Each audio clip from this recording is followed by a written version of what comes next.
Yo Hobby Maniacs, MBG here with a quick Forge World unboxing. Today we're going to take a look at the newest Titan special weapon. This is the Reaver Titan Volcano Cannon.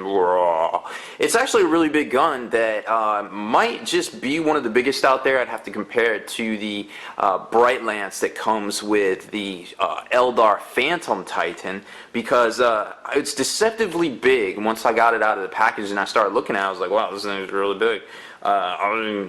I gotta go buy some bigger magnets, so we'll see how that goes. But I just wanted to show you a quick look at this because it is the first big Titan weapon release in you know, some time, a decent amount of time, so I figured we should cover it, and I really wanted one for my Reaver. So first off, we've got the normal, basically like the power plant, I guess, kind of gun here. This is the bottom, and you've got the spot right here for the actual Titan, the mounting arm that goes up into the brackets at the top. Now that's the first part, and it's got really good detail. I mean, you can get in here and see all the grooves and things on the wiring, and then you've got these little gauges and crazy amounts of stuff, lots of vents, lots of studs and more little wires, and just all sorts of grooves cut into things everywhere. So definitely designed on a computer. I don't think a human would take that long and be that precise. And then you get this other part here, which is the Volcano Cannon barrel, and now you really start to think, well, hey, that just might be a really big gun. But wait, there's more. It's crazy up in here. It's crazy. Forge World. There's actually a couple more parts. So then you get the power cells, or I don't exactly know how the Volcano Cannon works. These mount back here, and there's two sets of them, kind of making a little assembly right there, and boop. But it supposedly got its name from the fact that when it shoots like hard earth or hard rock, it turns hard rock into a liquid magma. Therefore, the name Volcano Cannon. There you go. A little bit of 40K trivia for the day.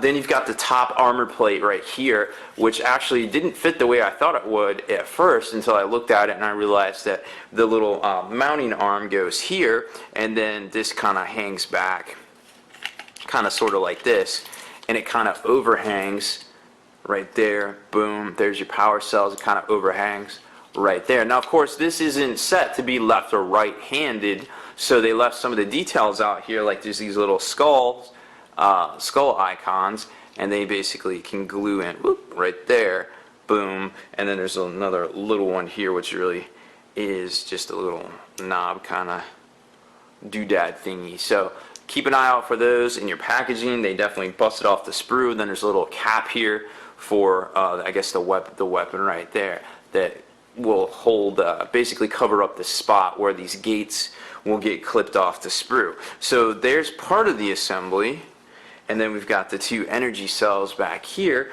that go right there. And then let's talk about a few other things. So we got a little plastic protective clamshell, because there's this little piece of wiring here which actually goes down at the end of the barrel and locks into two of these little nodes right here, this bit right there, and then this locks into the piece that I'm going to show you right here, which is this crazy kind of wiring type thing, which, you know, normally when it's not on a sprue will lock in right there, that piece into that slot, and then it just forms, the wiring keeps on going there into the actual barrel itself. So like I said, a pretty cool weapon. You know, it's obviously designed probably digitally with all this intricacies and smaller parts, and the very well detailed. Here's the Titan arm that will lock into the top of the Titan receiver on the shoulder socket. Boom, right there. So what I found works best is I'll drill these out with, I think I want to say a 1/8 drill bit, or maybe it's 7/64. I think I want to say it's 7/64 drill bit. I can't exactly remember to be sure, or maybe it's slightly higher, but either way, you want it a little bit smaller, and I take a 1/8 wooden dowel and I cap it in there, and then basically drill the same thing up into the shoulder socket. So what that does is, wood actually gives. Believe it or not, I used to design aircraft carriers, and here in the US. And one of the things that always amazed me was when I saw these things in dry dock was the fact that they were basically positioned on huge planks of wood, which were then on cement, basically anchors in the dry dock itself. And I was like, why the heck did we put an $8 billion aircraft carrier on some pieces of wood? And, of course, my manager thought I was stupid, and I'm some stupid kid, and yada yada. But he's like, because the wood actually gives, it's a material that gives, and over time, as the aircraft carrier or any boat or anything large, for that matter, settles, it settles into the wood instead of settling into the concrete anchors that are, very permanently attached or semi-permanently to the bottom of the dry dock. And this is no different when it comes to this, because if you anchor the wooden dowels into the sockets, what happens is if you drill the hole small enough that it just remotely kind of snugly fits up in there, you don't need magnets, you don't need anything like that. Natural tension and the expansion and contraction of the wood will actually, be enough in theory, as long as this doesn't weigh like crazy amounts. Now this one might actually weigh crazy amounts. I might actually need to go get a magnet, like I said at the beginning, but theoretically it should work. It's worked for the other Titan weapons thus far, so I hope it works for this one. So there's a little bit of hobby tips and tactics. Hopefully you can take that away and do what you will with it. The smaller Knight Cerastus resin kits, I do the same thing at their hips. I also have done the same thing with the Reaver Titan at its hip as well, or excuse me, at its torso. So magnets are great, but magnets aren't the end-all be-all. Sometimes you can, just break it on down into the most simplest thing, and wood is definitely something man has been working with for since the dawn of time, I suppose. So here's what the completed assembly will look like, and I got this good angle off Forge World's site there. So you got the power supplies or nacelles back here, and then like I said, you can put these little fiddly bits on either side, left or right, depending on what you want to do. And then you've got these overhangs, which on this definitely need to be cut out, so you use a sharp X-Acto to cut those out, because you want to make sure this goes down over these power coils there, and then you can see the gauges, which I thought was a pretty neat little just bit of detail there. And then you can see where the wires start to go out, and then that very last piece that comes in the protective clamshell, kudos to Forge World for upping their protective game, goes on the very end there and plugs into two of those little nodes on the actual barrel itself of the Volcano cannon. So, do I think it's a good kit? Yes, I think it's very well designed and executed. The detail is incredible. I think Forge World needs to maybe get a little bit better in the quality control department. I super appreciate getting this package across the Atlantic in very, very good condition. But let's take a look at it. You've got this part, which kind of compresses, whatever. That should pretty much straighten out when you glue it down.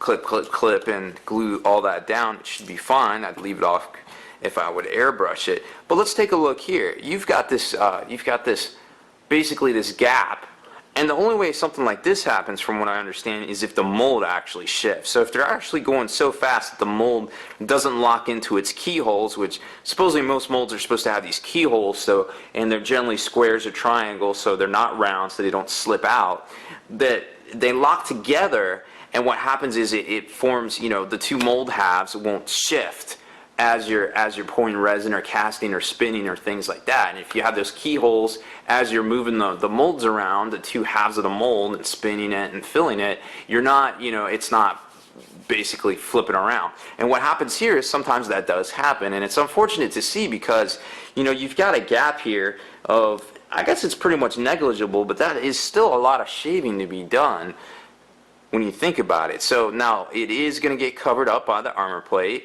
all the way down to about here. So this is probably going to be a part that's visible. Now you could shave that down, you could use some calf filler, whatever you want to do, but it's very disappointing when you pay $80 some for a part and it is like that. Now let's take a look at the barrel. The barrel is pretty much the same way, except for it's shifted the other way. It seems like there's a recess in here almost.